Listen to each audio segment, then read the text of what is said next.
come home or woken up in the middle of the night convinced that someone else had been there? Maybe a trinket slightly out of place, a frame tilted, or a pillow tussled? Well, just because you're paranoid doesn't mean they aren't out to get you.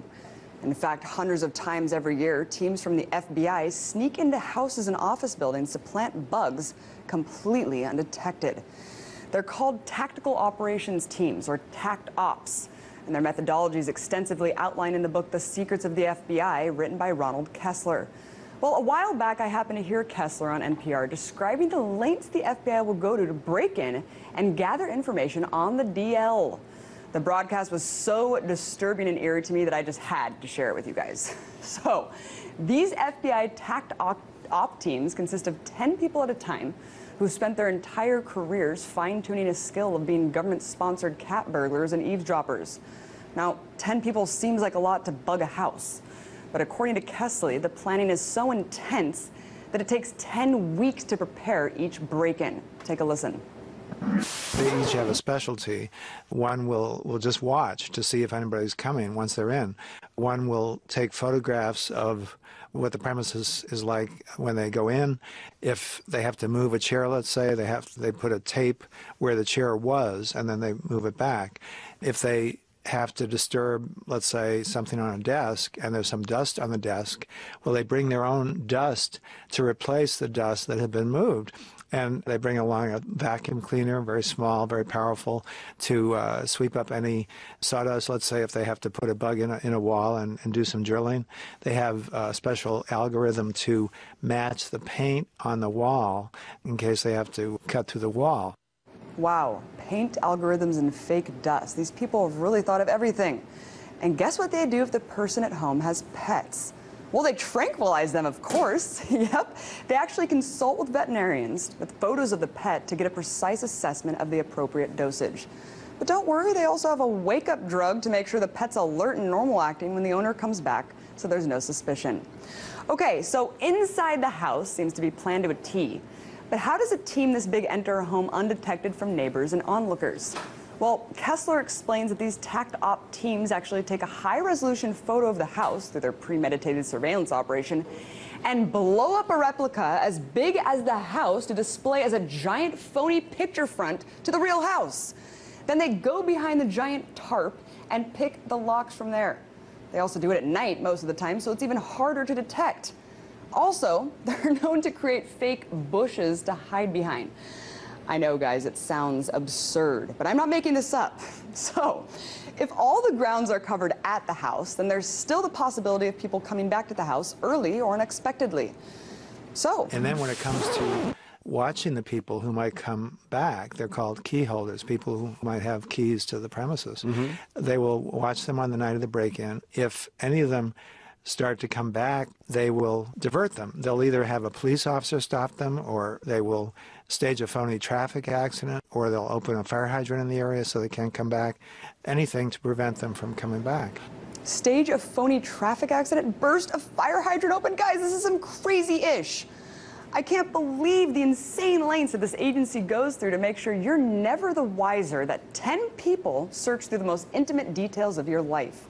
And sometimes they do them to individuals for years who they suspect of being involved in crimes.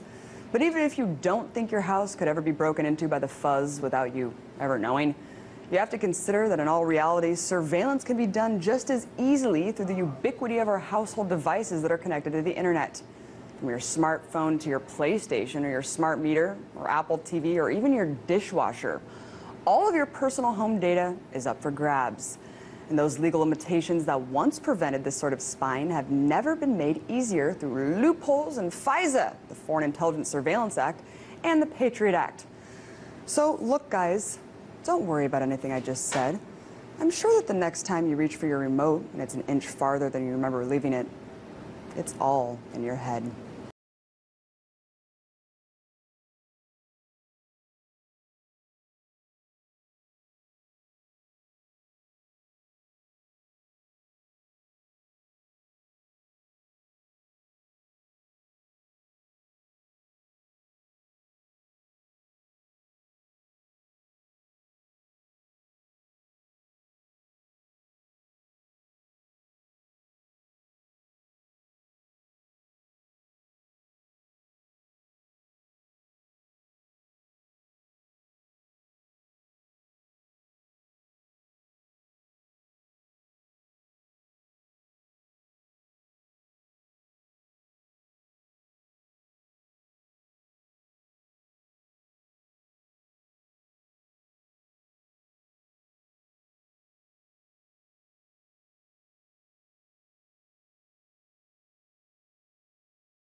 Now, when I was younger, I would see telephone booths at gas stations, like all over the place. Now, you don't see them.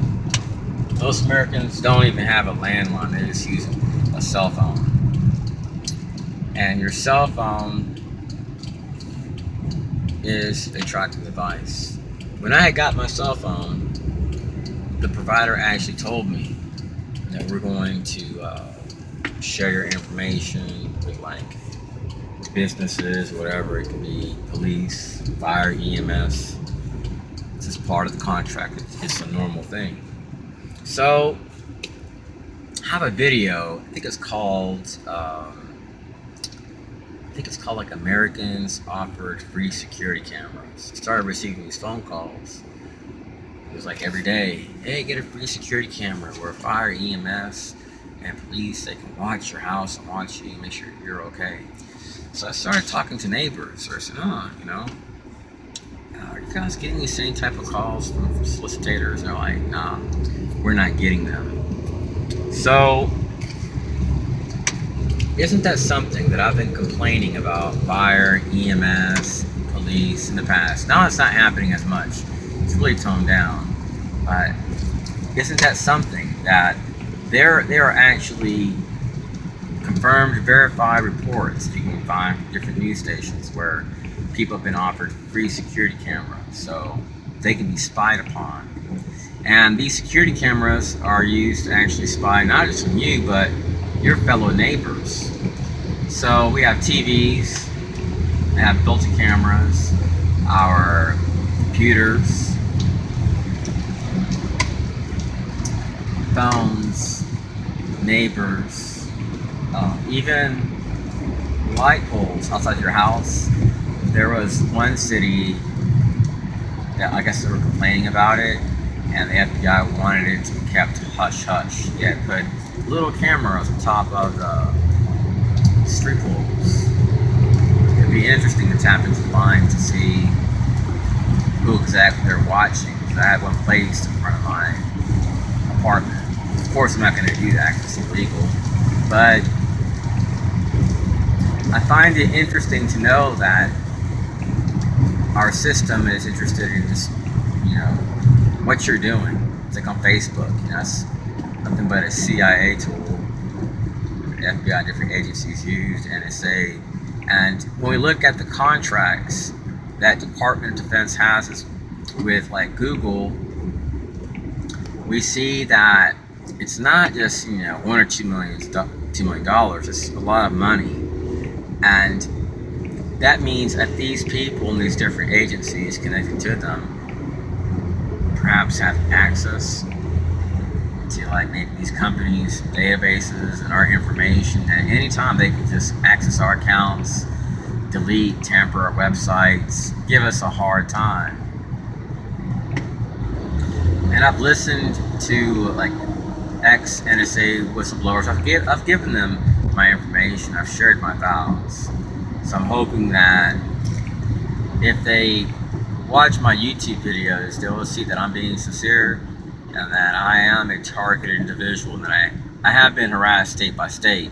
Now, when people hear the word targeted individual, I think, oh my God, you know, this person must know a secret, he's a bad person. That's not really the case. A lot of times people are targeted just because they're outspoken. Like, there are groups like radical feminist groups that have made it into our government and into our military. And let's say you make a video and you're not against women's rights. You just believe that our veterans and our men should be able to rent in ghettos. And you might have people trying to attack you online. So, oh, you support the patriarchy. You support this. You believe, you know, you're against homosexuality. You're a bad person. And then you have organizations, no room for hate.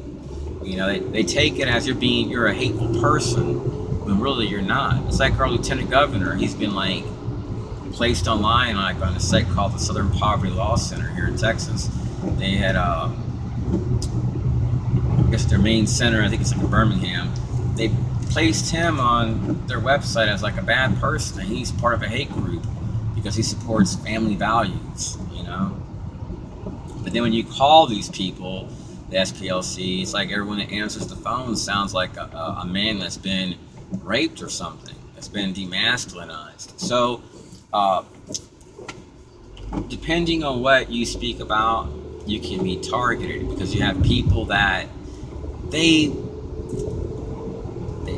want to feel like, they want you to feel like they're above you and they have the right to harass you and try to silence you. And don't let that silence you, because as being an American, you have the right to freedom of speech. If an agency doesn't like what you're saying, they can take you to court. That's what the courts are for. And I encourage any agency or anyone that thinks that what I'm saying is slander or libel, whatever, take me to court. You can get my ISP from Google. They are forms which a person fills out, and when they fill these forms out, they can access my accounts. Police can do that. And don't freak out every time you're driving and you see, you know, white cars. Every time you see white cars, like I have one behind me right now. Let me see if it comes up. And then I have one over here next to me. Not every time you're taking a drive, don't think you're taking a drive that people are harassing you. That's not healthy, because what happens is that you're putting strain on yourself. And this is the way a lot of these gang stalkers see it. If you're worried about them, in their minds they're doing something wrong. So that makes it feel like they're more entitled. See my car passing by? It'll be one after another. So don't think that these people want to kill you or something, because I was reading that 25% of the cars on the road are white, and in cities you're gonna see a lot of white vehicles. It's like I used to go to the CVS, and every time I went, it was like 12, 20 white cars. And I had made a video. I was in Florida, and I didn't see any, you know, white vehicles hardly at the same time there. But then I noticed that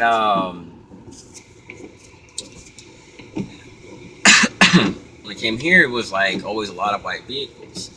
I started seeing these people who were working for Department of Justice, always white vehicles popping up, but their office was right across the street. So sometimes in big cities, you have a lot of governmental agencies, and these people will take breaks at the same time. Now, this is how you tell. A lot of times when you see like a lot of white vehicles, if people start honking the horn, they start waving at you, then you know something's up. So what I've been doing is I've just been putting my camera where so that people can see, like, I've had white cars pass by me. I'm not paranoid. I don't think they're gang stalkers at all. But I see other people showing videos where you see a lot of, you see vehicles that are like all black or whatever. They assume that it's a gang stalker. Now, if you feel that inside, you're a Christian person, then I encourage you to share that video. You know, but like if you're just doing it out of paranoia, you're not sure, then perhaps not sure. But when you're experiencing the same cars, like some of my videos, I share them because I've seen the same car, the same tag, and I write tags down on a piece of paper, or I have another camera. I'm like, okay, here's the vehicle, and then I'm seeing it again and again and again and again. They also use store managers.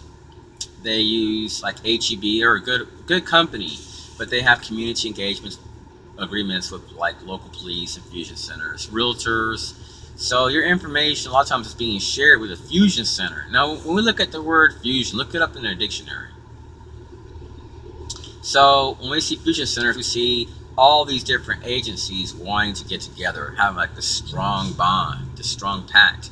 Well, what happens is that if we are not careful about this movement, and one of these target individuals starts showing a tremendous amount of people coming from like the army or whatever doing this, and people keep sharing this information, it's going to look really bad.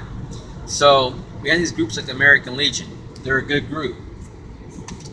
They're mostly bars, people that are retired military to drink in.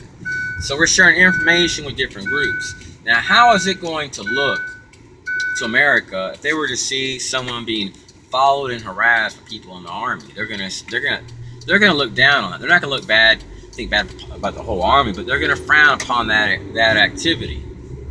Now, a lot of these people in these groups, they're retired military, and what happens is that these people are driving their own vehicles, so it looks bad. It looks real bad. Let me give you an example. Look, you see white cars, there's a white car there, there's a white car behind me. I see white cars all the time. I don't think, oh my God, it's a gang stalker. You know? Well, I've been past white car there just pulling out. So don't freak out. Now, when people start waving and honking and all this stuff in groups, you know, or you feel inside like God's convicting you to make a video, you feel inside like, hey, something's not right, make a video, you know? So, I was about to say, hey, when that happens, it's like, so, realize that you have the right to live here. No one has the right to systematically harass you. If you piss these people off and you speak your mind, hey, they harass once or twice, hey, no big deal, let it go. But when it's every single day, that has nothing to do with about homeland security. That has to do with organized harassment. When you have a bunch of people coming from the FBI, a bunch of women to harass you, how's that going to look if Americans see what the FBI is doing? I have to live here. Got time to make videos about a bunch of women following me around everywhere I go to harass my experience in New Mexico. So what they want to do is, they want to try to dehumanize, demasculinize, and I've studied books from the FBI, U.S. Army, and what's happening is that a lot of these groups are taking stuff, I guess, RAND and different organizations. They have contracts with the city and state and all this community-oriented policing and crowd management. A lot of times your research is being conducted on people. Just like Restore Rumberg here in Austin. Google search and find their main site. It's being funded by a university. So there's research being done. Now we're in 2017 and we got technology 100 years ahead of our time right now in storage rooms. So why the hell do we need to be doing research in 2017 to know if someone's going to be angry about being stalked and harassed? And see, what's happened is now when you look at Austin, it's pretty much a city not for someone that's made a mistake, but someone that's like an illegal immigrant that's never been in trouble. It just wants to relocate, and just a bunch of white people. The jobs pay well, but it's becoming a place where